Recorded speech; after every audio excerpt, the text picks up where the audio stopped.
আসসালামু আলাইকুম। আমি শোয়েব খান পলাশ। আমি শিল্পী সমিতির একজন ভোটার এবং মেম্বার। আমি দীর্ঘদিন ধরে চলচ্চিত্রে বিভিন্ন ছবিতে ক্যারেক্টার আর্টিস্ট হিসেবে অভিনয় করে আসতেছি। আমি শিল্পী সমিতির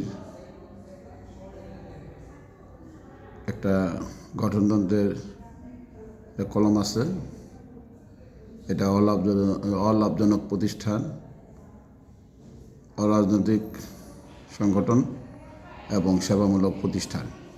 এই গঠনতন্ত্রের 3টা প্যারাকে সামনে রেখে আমি শিল্পী সমিতির সদস্যদের সেবা করার জন্য একটু সুযোগ চাচ্ছি।